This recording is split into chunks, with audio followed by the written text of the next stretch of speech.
Welcome everybody to our plenary conference, Computer Science, to this CCE 2015 conference. So we are very pleased to present Professor Palash Sarkar from the Applied Statistical Unit of Indian Statistical Institute in Kolkata, India. So I will read some brief biography of Professor Sarkar. Palash Sarkar received his Bachelor of Electronics and Telecommunication Engineering degree from Jadavpur University in Kolkata in 1991, and the Masters of Technology in Computer Science from Indian Statistical Institute in Kolkata in 1993. He received the PhD degree from Indian Statistical Institute in 1999, and since June 2005, Professor Sarkar is a professor at the Indian Statistical Institute. His research interests include cryptology, discrete math, and computer science. He was the recipient of the prestigious Shanti Swarup Bhatnagar Award for Mathematical Science for the year 2011, and the co-recipient of the PM Birla Award for Mathematics for the year 2005. So we are very pleased to present Professor Sarkar, who is going to talk about digital signatures, a panoramic view. Please. Okay, yeah, so the microphone works. So thank you, Francisco, for the kind introduction. And thanks, of course, for inviting me, and which gives me the opportunity to visit Mexico and CINVESTAV. So I've been collaborating with Debru over the years on several works, also with Francisco. And this is the first time I have been able to make it here. So thanks, yes. So my talk is going to be on digital signatures. Now, as Francisco mentioned, that this is supposed to be a plenary or a keynote talk. Now, for such a talk, I thought that maybe I should try to give a broad-based talk rather than speaking about any particular topic on which I have actually worked on. So, so I gave it a very ambitious title of a panoramic view. Now, those of you who take photographs, you know that a panoramic view is necessarily a wide-angle view, and any wide-angle view distorts. So there will be some distortion. So that's the caveat start. Okay. So I want to talk about several things. Of course, we'll start with public key encryption and digital signatures, some brief background on that. I'll give you two examples of digital signatures, kind of basic examples. The RSA-based digital signatures and the elliptic curve digital signature algorithms. These are the two most popularly used signature algorithms right now.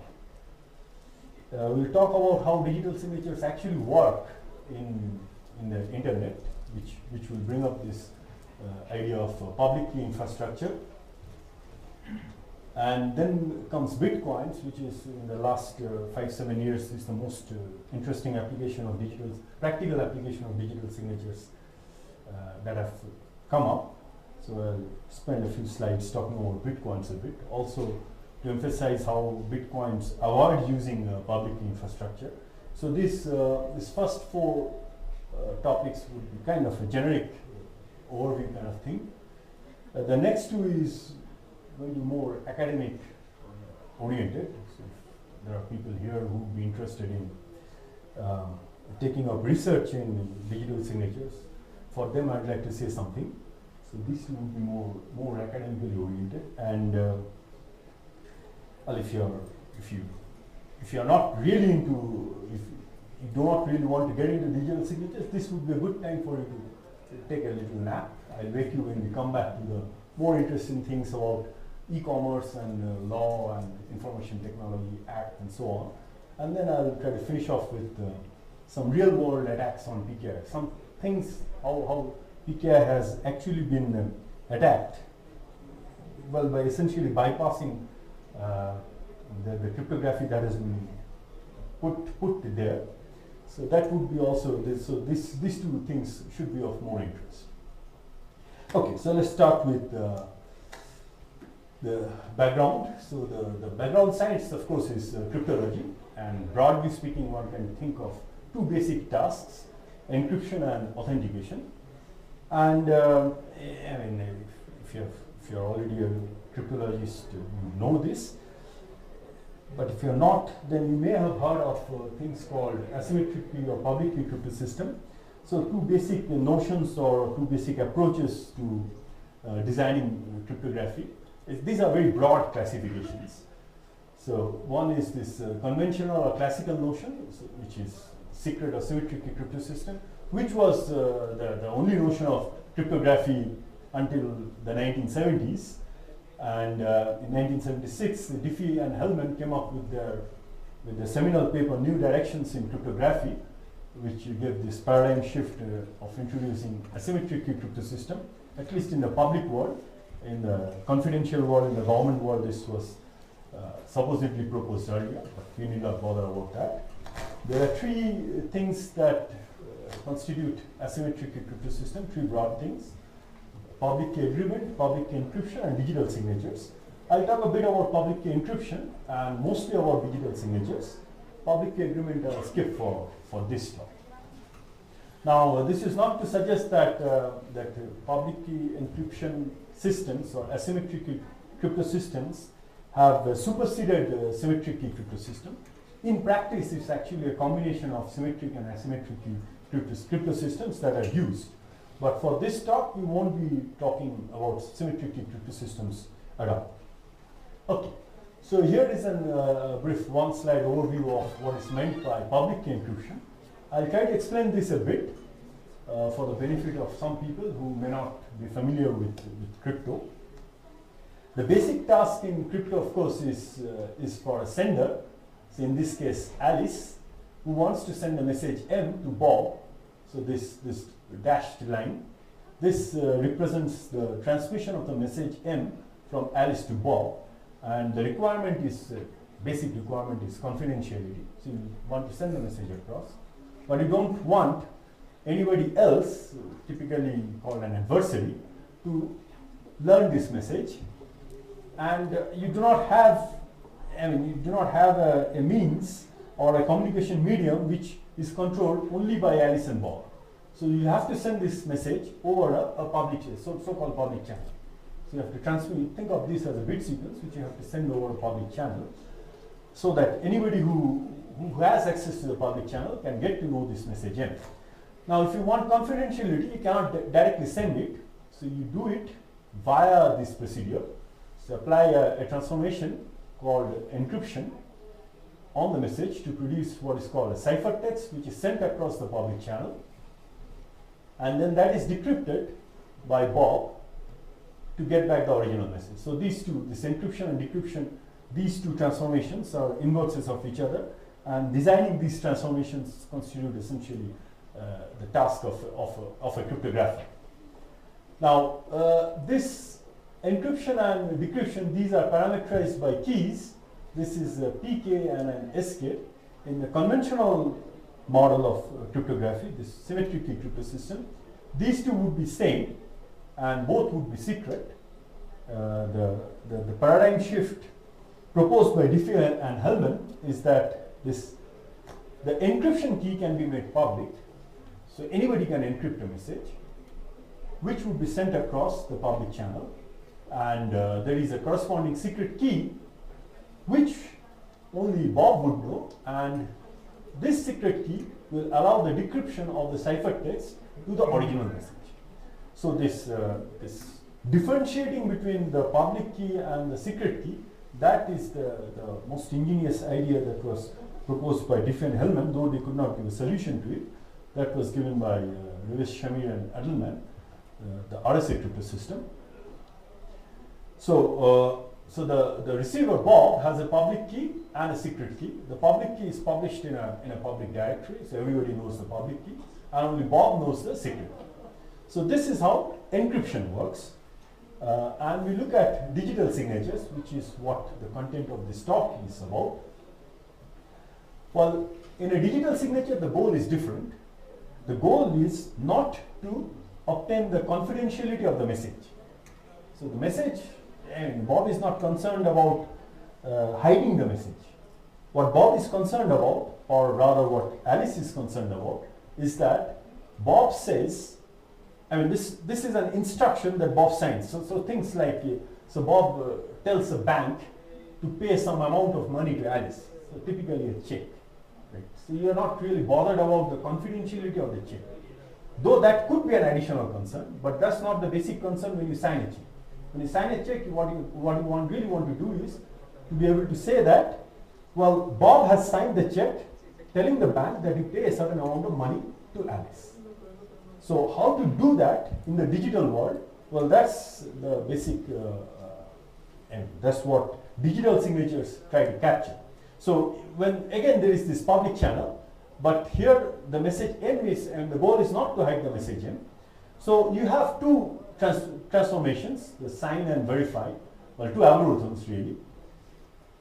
So this message M is signed by Bob using what is called a secret key or a signing key of Bob. So only Bob knows the signing key. So Bob will apply this signing key and will apply the signature algorithm with the signing key to the message M and produce this signature sigma. So this sigma is the signature of Bob on the message M. And this is what will go across. Okay. Now, who can verify? Well, anybody can verify. Anybody can run this algorithm. This is a verification algorithm. Anybody can run this algorithm, and there is a corresponding verification key, which is the public key of Bob. So run the verification algorithm with the public key of Bob on this message signature pair, and this verification algorithm will say whether this is a properly signed message or not.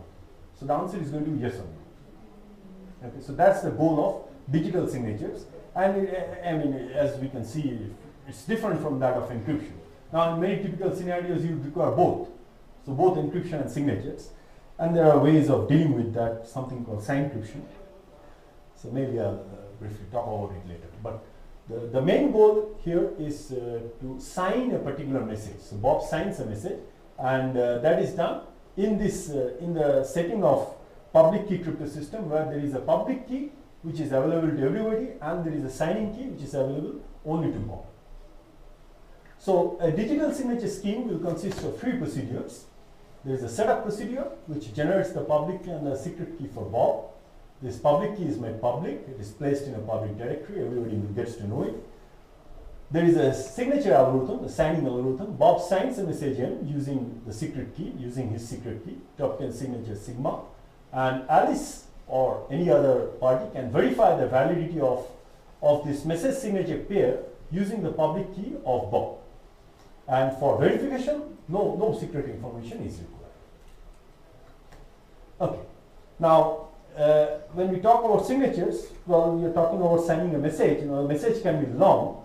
Most signature schemes are based on algebraic operations, number theoretic operations, or operations on things called elliptic curves and so on. So these are computationally expensive operations. So if you are trying to sign a very long message, then your signing time goes up quite a lot. So the engineering solution to this is to use what is called a hash then sign paradigm. So what does this do? Well, if you want to sign a long message, you apply a hash function to the message to produce a short digest. So what is a hash function? Hash function is a function which will take in a bit string, a long bit string, and produce a short fixed length bit string. And the fixed length could be 160-bit, 256-bit. These are the two standard things. It has to satisfy certain properties like collision resistant. So it should be computationally difficult to find two messages which map to the same value. Of course, there will be such things because your domain is larger than your range. So there will be collisions, but it should be difficult to find them. If it is indeed possible to find such things, then if you are trying to design a signature scheme based on such a hash function, then that will be insecure.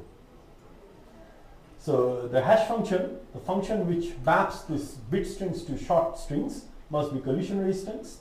It must also be pre-image resistant in the sense that if you're given a digest, it should be computationally difficult to find a pre-image which maps to this digest.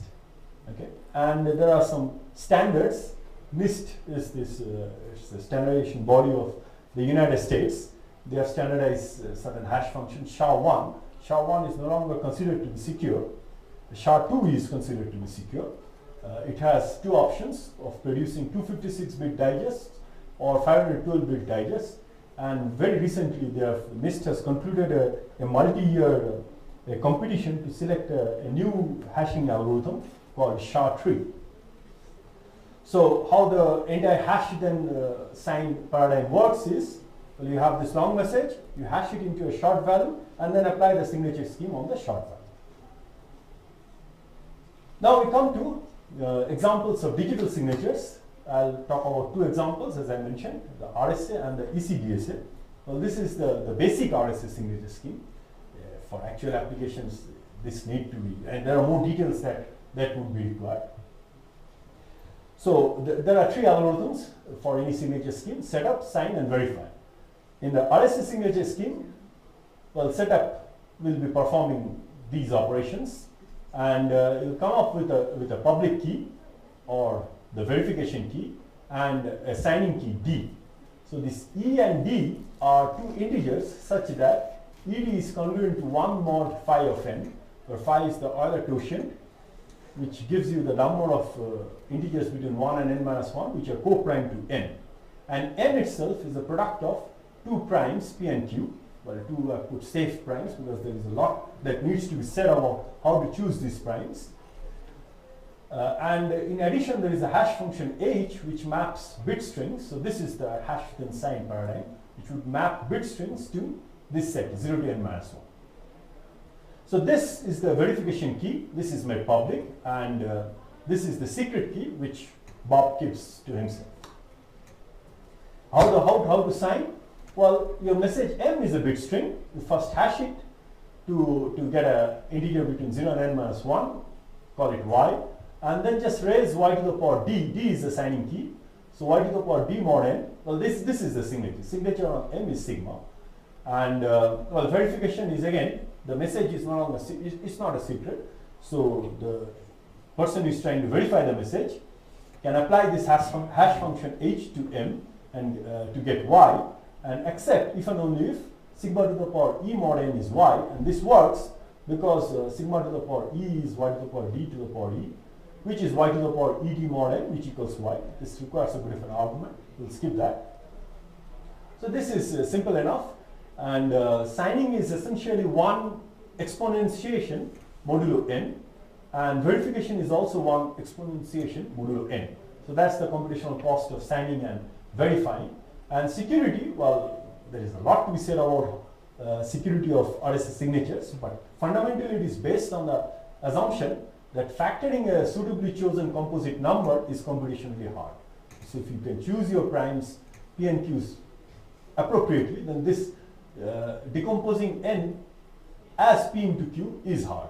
See, p and q are once they are chosen once for all, and then you don't need them anymore. Now, how hard it is? Well, that depends on the size of the integer. So 1024-bit n currently is considered to be to provide about 80-bit security. The recommendation is, and there are various recommendations. You go up to 2048 or 4096 bits modulus. The only thing is that as you increase the size of your modulus, these two operations become more and more costly. So these exponentiations, this and this, they become more and more costly. So there is a trade-off. You just cannot arbitrarily increase the security. You also need to think of the efficiency. Okay, so this is the basic RSA signature scheme. Then I would like to talk about ECDSA, and that involves elliptic curves. So this is a one-page summary of elliptic curves. And as I said, any panoramic view will distort. So this is, I hope it will give you some idea of what it means, but this by no means complete. Okay. So we will have as the underlying algebra a finite field fq, and then look at such a curve. So this is y square equals x cubed plus ax plus b. This is called an elliptic curve with certain conditions. And what we're interested in is, or rather, are pairs alpha beta. So alpha and beta are elements of fq which satisfy this equation. So beta square is alpha cubed plus a alpha plus b. So we are interested in pairs alpha beta elements of fq which satisfy this equation. then it can be shown that EFQ forms an abelian group, and you don't do your cryptography over the entire group, cryptography is done over a large prime order, and hence cyclic subgroup of EFQ. Now, how to choose this group, how to choose this curve, and so on, well, there is a lot of deep theory behind it, which is not required for our purposes. And this, as I mentioned, characteristic not equal to 2 or 3. Well, if characteristics is 2 or 3, then there are other forms of elliptic curve. You don't use this equation, you use something else. But I think what the main point here is we'll be interested in pairs of elements of finite fields satisfying such equations. And these form an abelian group. With this background, we can get into this NIST standard ECDSA, elliptic curve digital signature algorithm. And this is a very bare description. There are lots of details that I've skipped on how to choose the curves and so on and so forth. First is that there are some domain parameters. This would be shared by all users who use this ECDSA. These domain parameters would involve this Q. Q would define this finite field FQ. Q could be a large prime, and for the purpose of understanding this talk, just consider Q to be a large enough prime. So FQ is the field of cardinality Q, and you have an elliptic curve E over FQ. And as I mentioned that cryptography would be done over a suitable subgroup of EFQ, let G be the generator of this subgroup. So E, Q, E, and G, and N of course is the order of this subgroup. So these are the parameters which are associated with the elliptic curve. In addition, we have a hash function H. Okay, so that's the domain parameters. So all users would be having these domain parameters. To set up, well, the signing key is D and the verification key is this Q. So the signing key is an integer chosen uniformly at random between 1 and n minus 1. So leave out the 0, but the group order is n. So you choose an integer between 1 and n minus 1. And that's going to be a signing key. And the verification key is going to be D times G. So the group is written additively. It's G plus G plus G up to D times. Okay, so signing and verification, these are the algorithms. Look a little complicated. I'll try to explain them a bit. So the message M is, the message is still M, and the signature on M is RS. These are two integers modulo n. How are these obtained? Well, first you hash the message to get E, and then do something on E to get this S. Okay, so what do you do on E? Well, you see, this is where this signing key comes in, this D, which is the signing key, it comes in here. And it also involves an R and a K. Well, the K is chosen uniformly at random from 1 and n minus 1. And R is, well, once you choose K, then you do G plus G plus G K times. And that will give you a point on the elliptic curve. And this point on the elliptic curve will be two elements of FQ, which you call x1, y1, and think of Q as a large prime. So these are going to be elements in the finite field. So they are going to be integers between 0 and q minus 1. And let R be x1 modulo n. So there you get this integer R modulo n. So R is going to be between 0 and n minus 1. And then S is K inverse E plus dr modulo n. So the signature on M is R and S. Verification is essentially to recreate from this, from M and S, try to recreate this R. That's essentially what this verification algorithm does.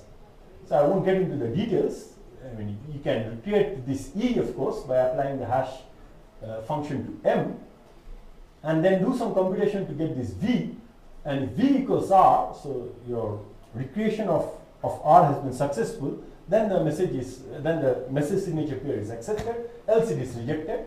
Correctness follows from just a few simple algebraic steps, which you skip for the moment. It's not important. So the cost here, the essential cost here is this K times G. So G plus G plus G K times. This is called a scalar multiplication. So signing costs one scalar multiplication. And verification, well, here is this operation of getting X which is u1 g plus u2 q. u1 and u2 are two integers, modulo n. So this is again g plus g up to u1 times, and this is adding q to itself u2 times. So these are two scalar multiplications. So verification takes two scalar multiplication, while signing takes one scalar multiplication. That's the cost. Well, security, the security of ECDSA is based on the fact that the discrete log problem, the so-called discrete log problem for certain elliptic curve groups, is computationally difficult. And well, factoring also I mentioned is computationally difficult, but there is a difference between the computational difficulty. For factoring, there are what are called sub-exponential algorithms. So while they are not very efficient, they are somewhat efficient. Whereas for the discrete log problem on certain properly chosen elliptic curve groups, you do not have anything other than essentially trying a naive search, which is also called the Pollard's row algorithm. So to put it in broad perspective, solving the discrete log problem on elliptic curve is assumed to be more difficult than solving factoring.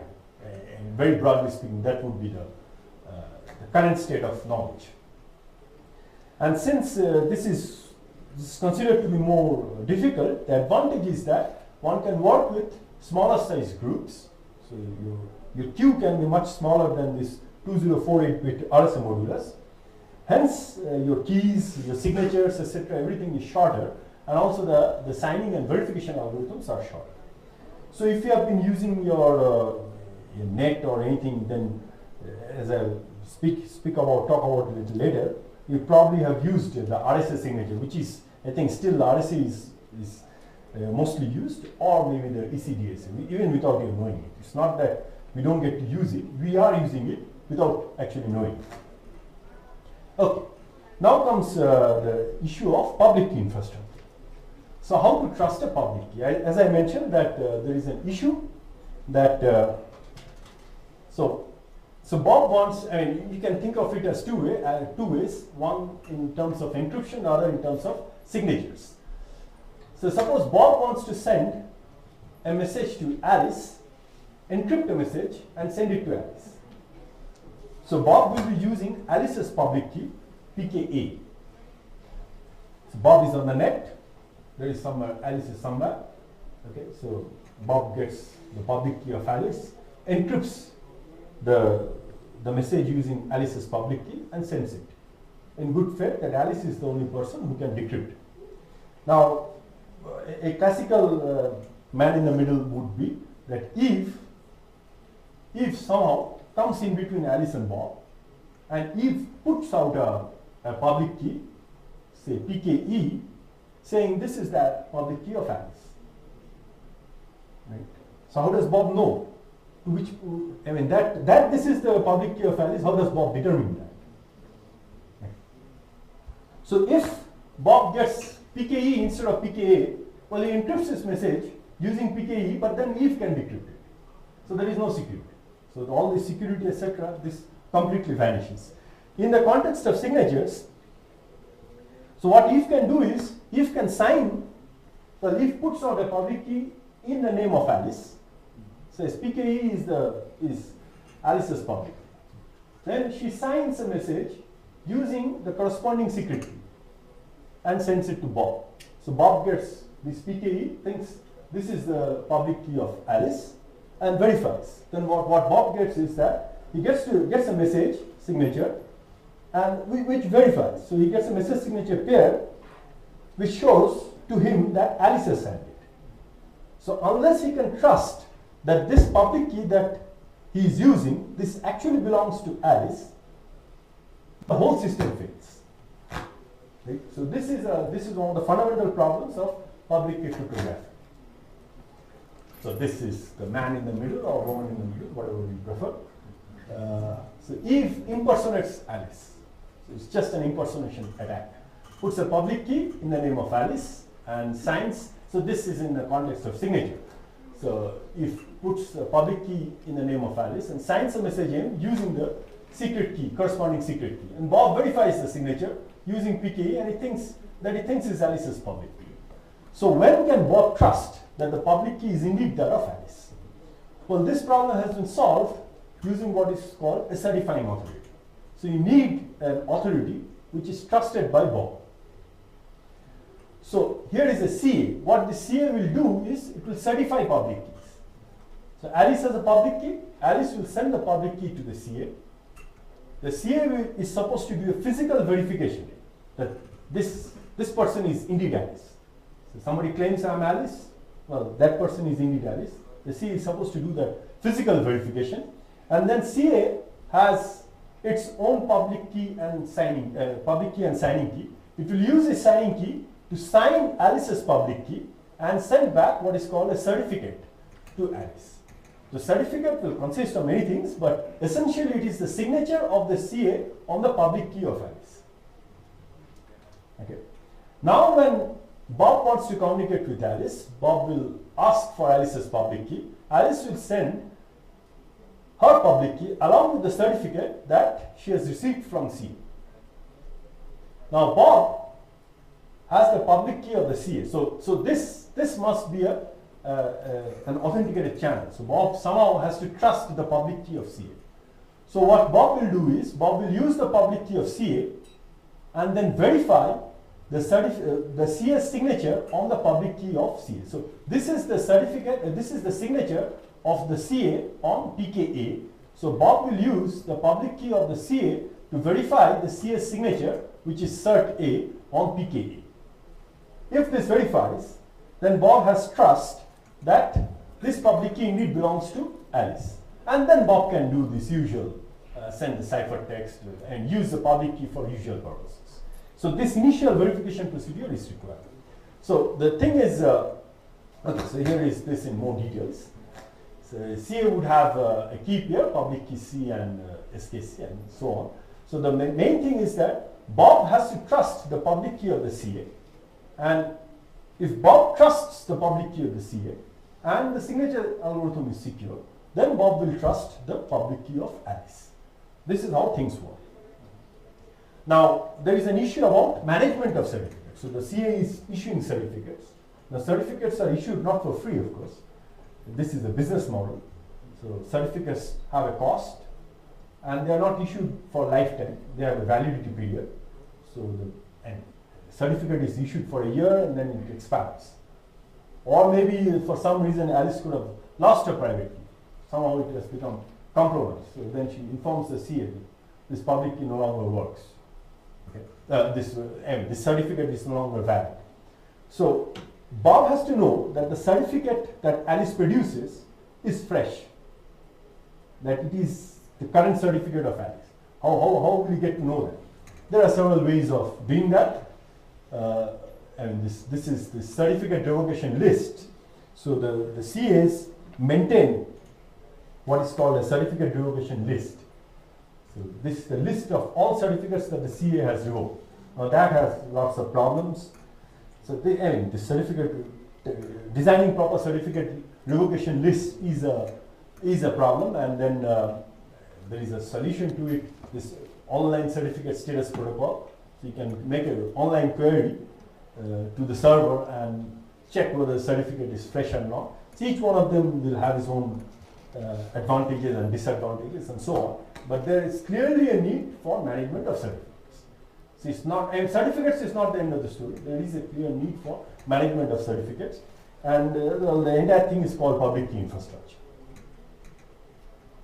The standard, the accepted standard is X.509. This is roughly the certificate format.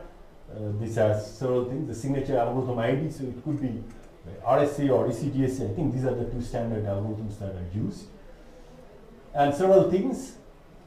The most important thing is the certificate owner's public key and the CS signature on all of this. So this is, these are all blah blah things, documentary and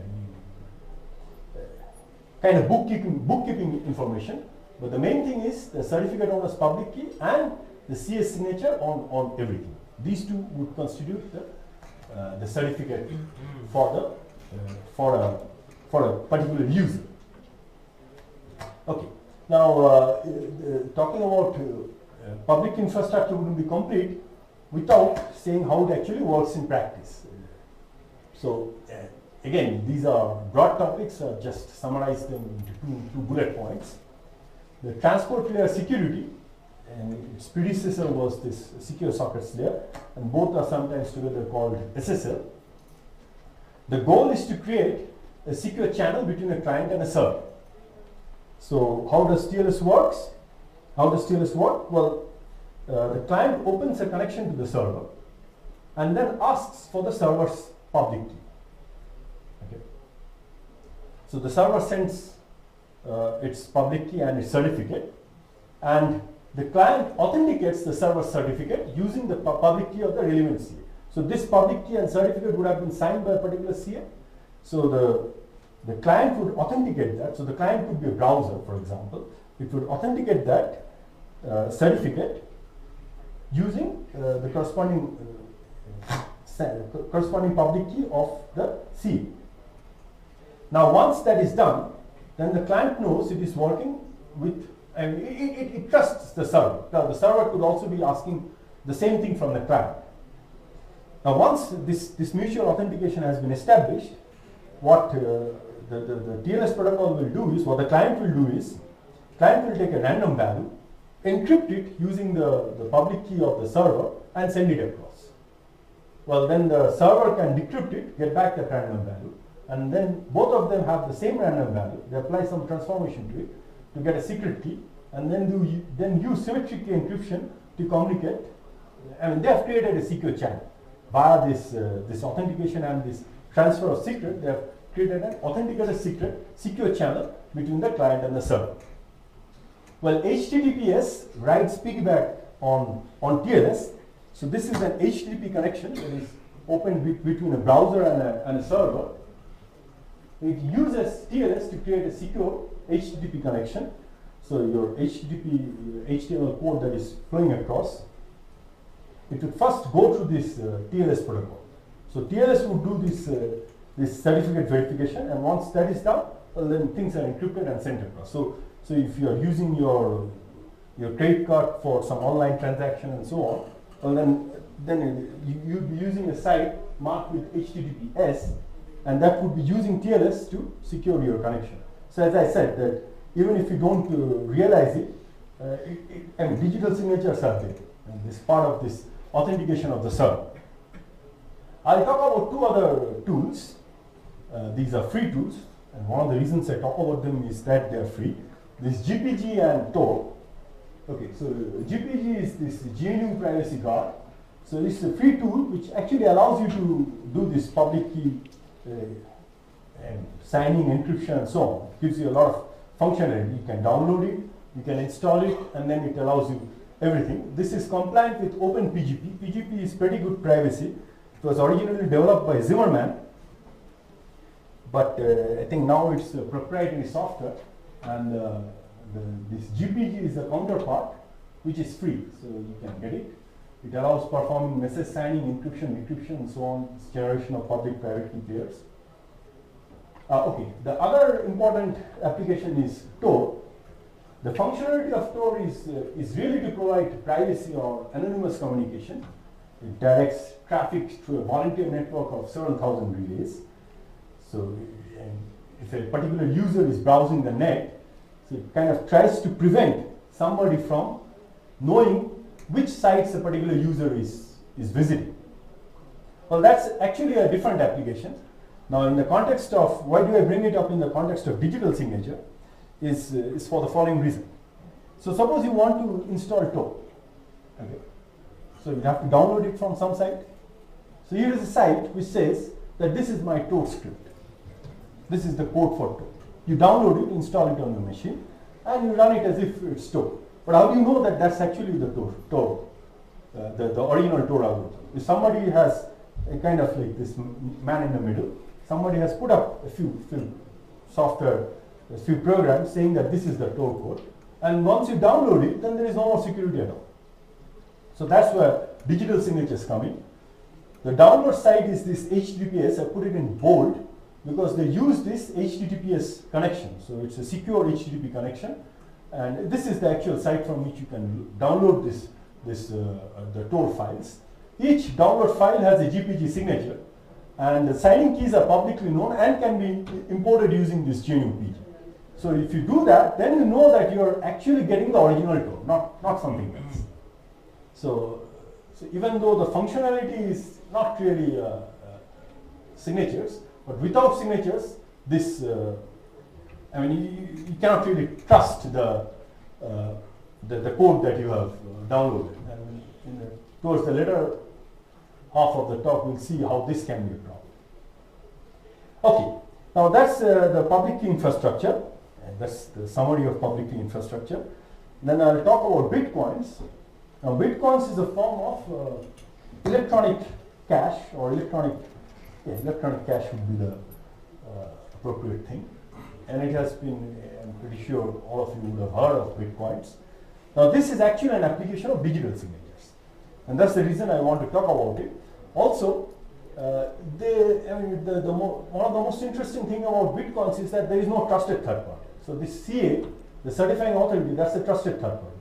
So by using a distributed peer-to-peer network, bitcoins do away with the trusted third party. And that's also a very interesting thing. And in fact, a lot of people have started saying that we don't need PKI anymore. Try to use the model introduced by bitcoins to do away with PKI, completely do away with PKI. Whether that will be possible or not is a different thing. But I think it's worthwhile that if you talk about digital signatures today, we should talk a bit about bitcoins. Okay.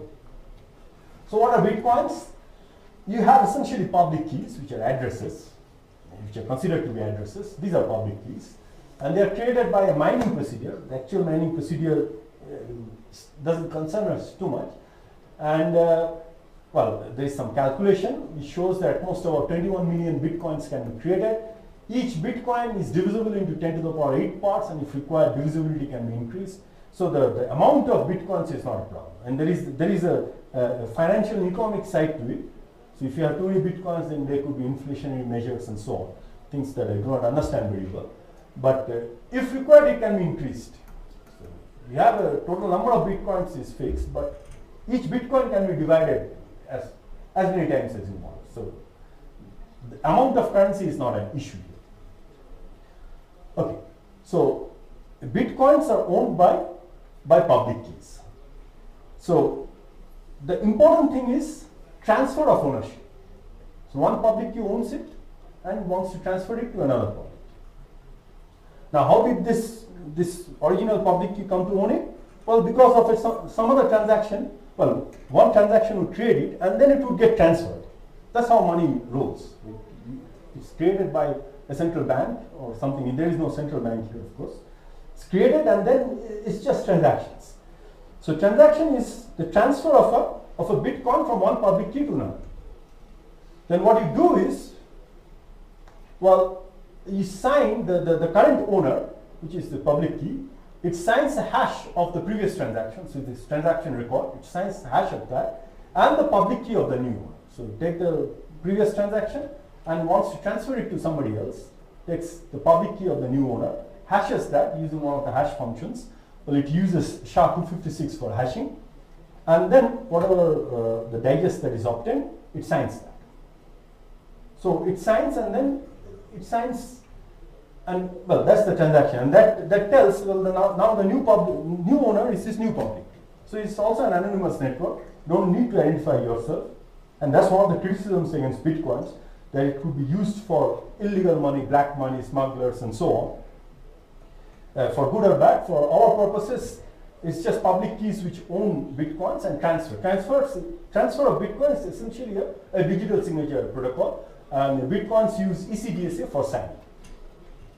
Now, of course, these are more technical parts, that one transaction could have multiple ins and multiple outs and so on, and there could be a difference between ins and outs, which is the transaction fee. So total bitcoins coming in, total bitcoins coming out, going out, there is a difference, and then there is a transaction fee for that difference. In fact, this is required for, well, I'll come to it. This is the incentive for kind of burying a transaction into what is called a block. Now, the important thing here is how to prevent double staking.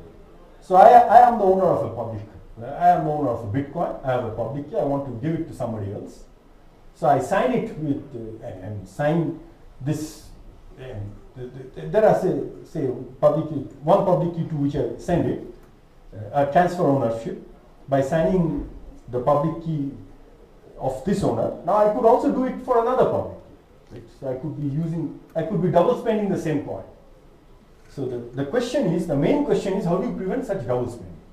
In typical E-class solutions, there would be a centralized trusted authority which would ensure that such things do not happen. Bitcoins avoid that.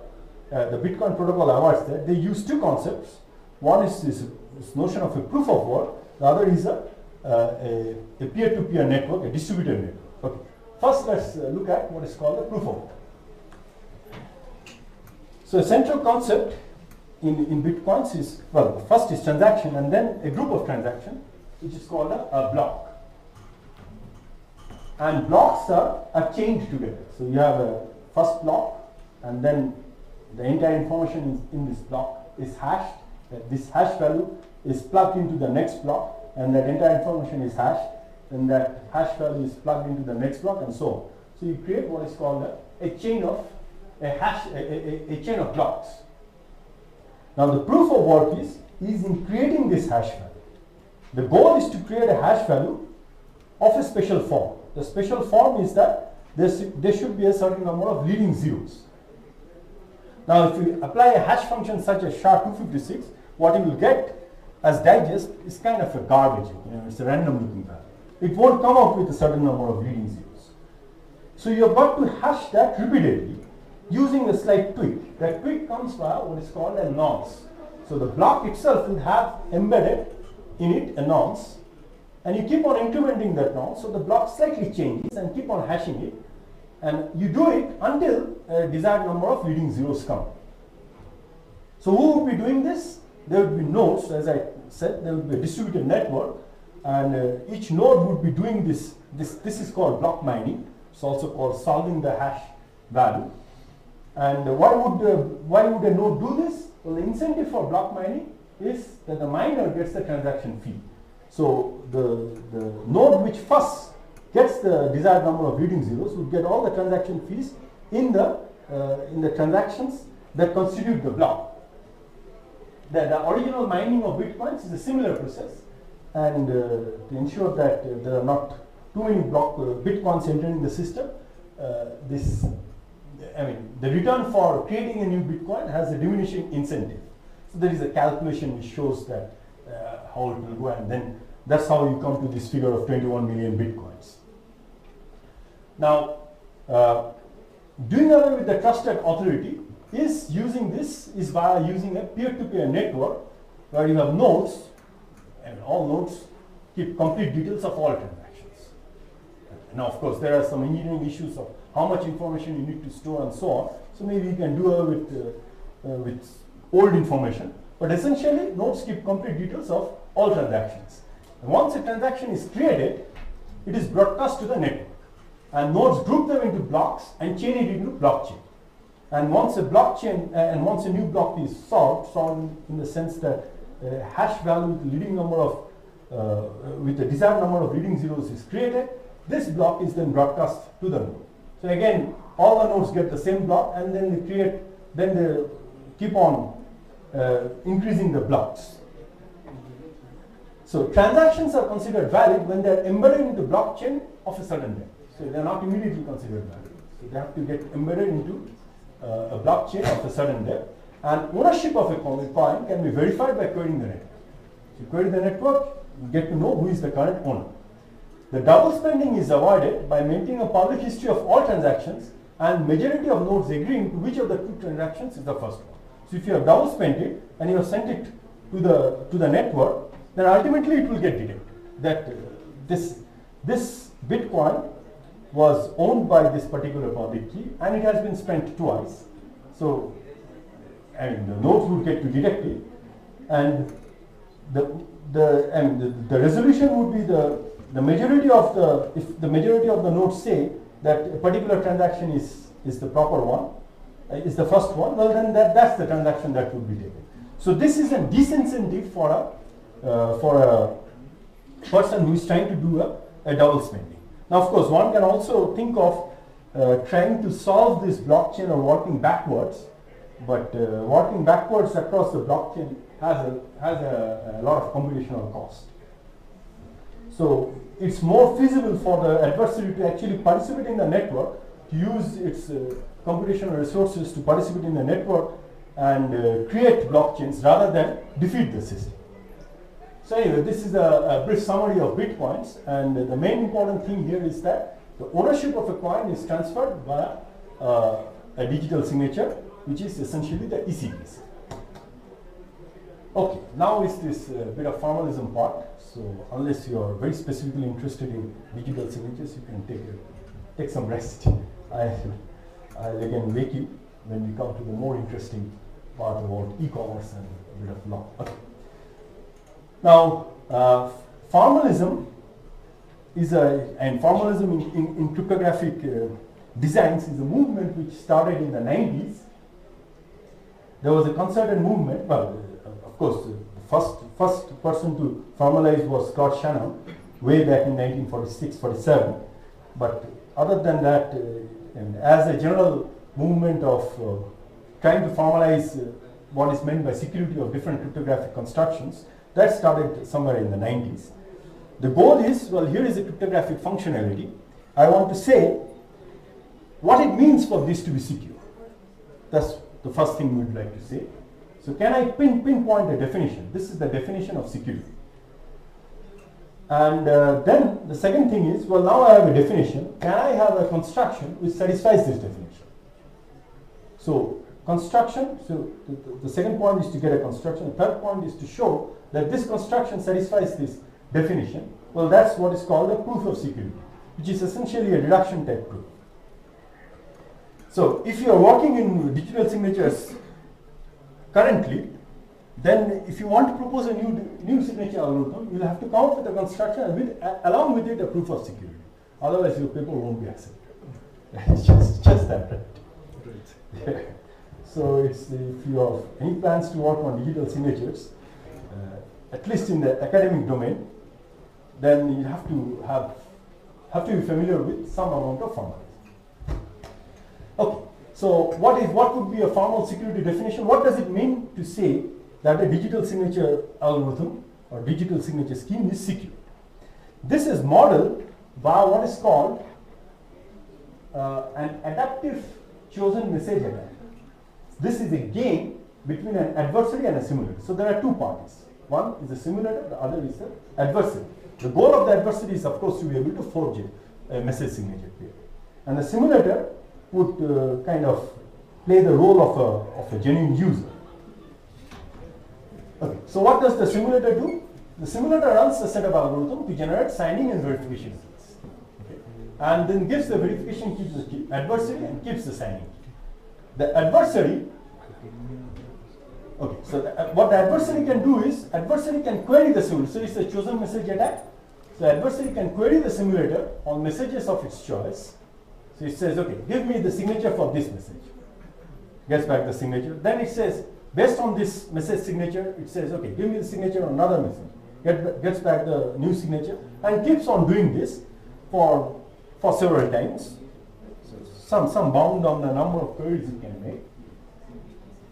And at the end, after this interaction with the simulator, it has to output a new message signature pair.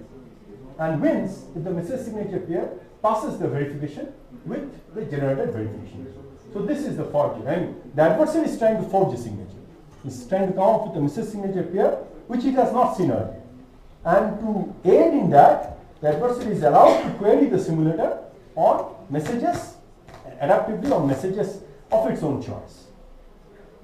Now, what could be the type of message on which the adversary can forge? Well, based on the type of messages, there are different kinds of signature goals.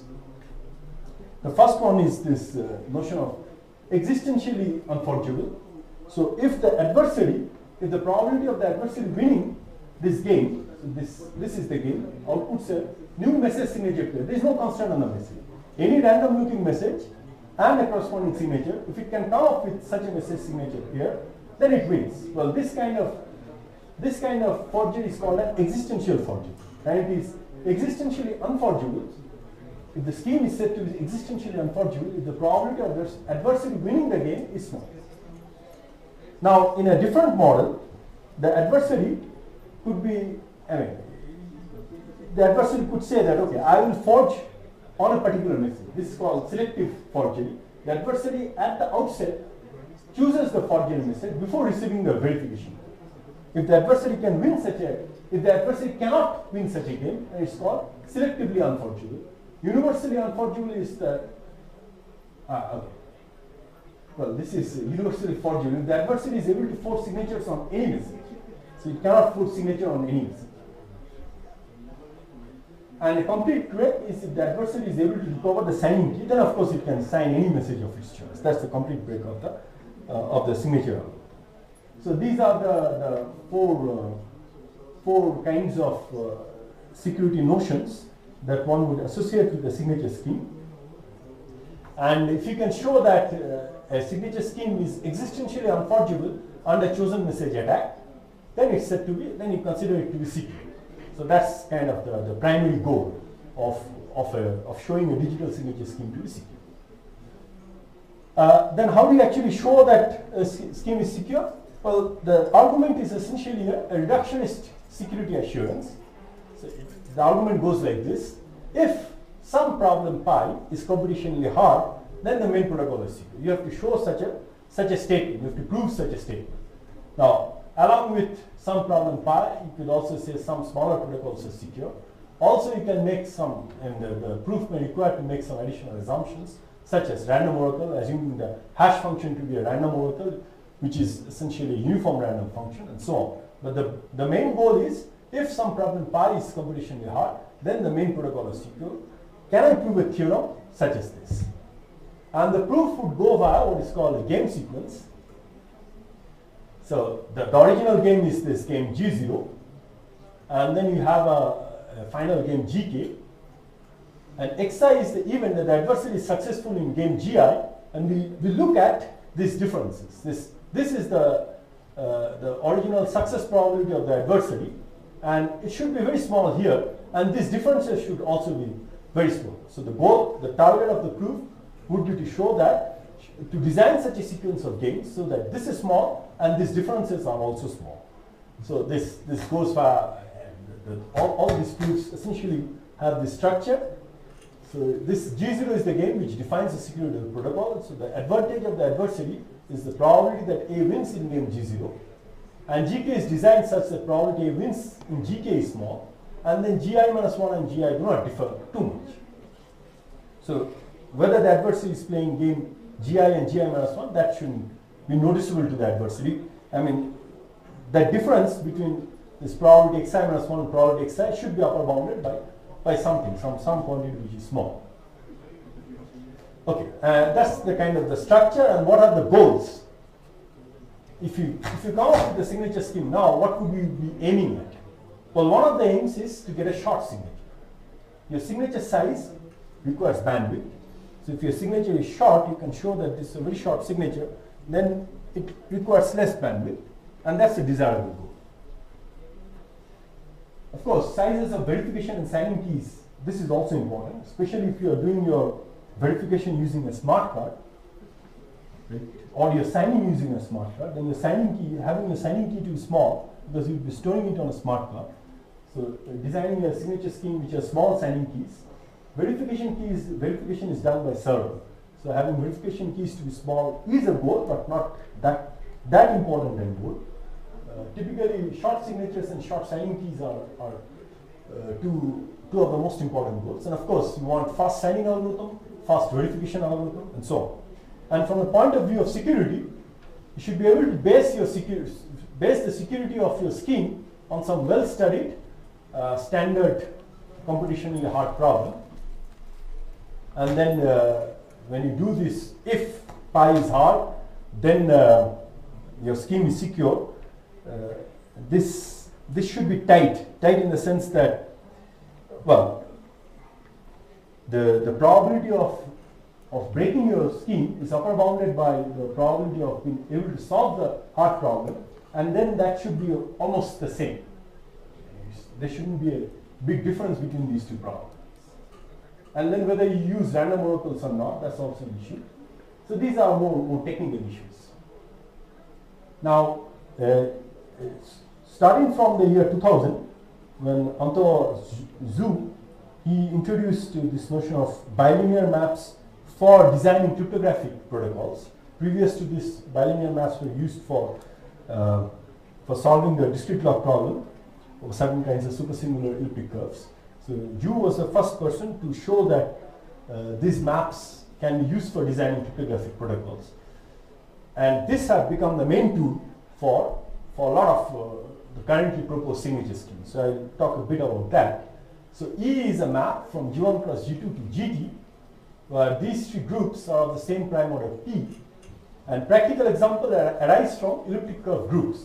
Now, this was generalized to multilinear maps, which arise from lattices. And recent work has shown that, well, the proposals for multilinear maps that have come up are not secure. But there is nothing, well, for appropriately chosen groups G1, G2, and GT, bilinear maps are still considered to be secure. These maps are called bilinear because of this very interesting property that E of AP and BQ is E of PQ to the power AP. So this is the main algebraic property which makes these maps so very useful in designing not only signature, of course, a lot of other protocols. There are other issues of non-beginner, efficiently computable, and so on. These are, of course, important. There are, broadly speaking, two classes of bilinear maps. The symmetric maps, G1 equals to G2. Currently, these are not considered to be secure because of recent advances on solving discrete log problem for small characteristic and for fields of small characteristic.